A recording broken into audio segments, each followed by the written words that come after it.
Ak máš doma hrubozrnnú omietku, v tomto videu nájdeš podrobný návod, ako na takúto omietku nalepiť nálepku. Najprv si povedzme, prečo nálepka horšie drží na hrubozrnnej omietke.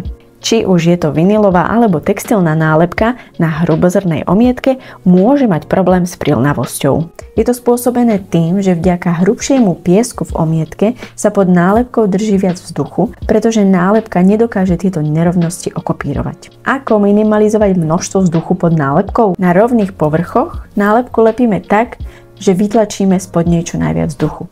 Toto sa na hrubozrnnej omietke nedá spraviť. Kvôli zrnitosti omietky nemôžeme na nálepku pri jej lepení vyvíjať tlak tvrdým predmetom. Poškodili by sme pritom nálepku. Teda potrebujeme niečo mäkké, čím nálepku na stenu nalepíme. Ako teda nálepku nalepiť? Začneme tým, že si nálepku pritlačíme ku stene. Na nálepku nevyvíjame príliš silný tlak. Skôr ide iba o to, aby sa nám nálepka na stene prichytila. Nasleduje ten najdôležitejší krok, ktorý nesmieš nikdy vynechať, keď lepíš nálepku na hrubozrnnú omietku.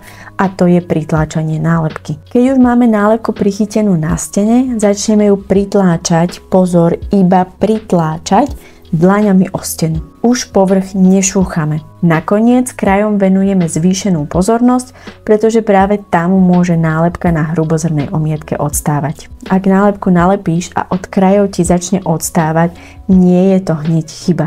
Prosím, iba nálepku znova pritlač.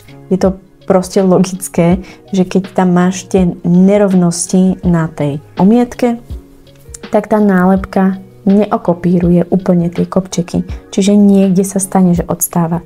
Preto je dôležité nevynechať tento krok a nálepku naozaj dôkladne pritlačiť, hlavne na tých krajoch. Tieto kraje niekoľkokrát naozaj silno pritlačíme ku stene. Po dodržaní tohto postupu minimalizuješ riziko, že sa nálepka na hrubozrnnej omietke odlepí. Samozrejme, že každá stena je iná a aj samotná stena, respektíve nátier, ktorý je na nej, môže ovplyvniť prilnavosť nálepky.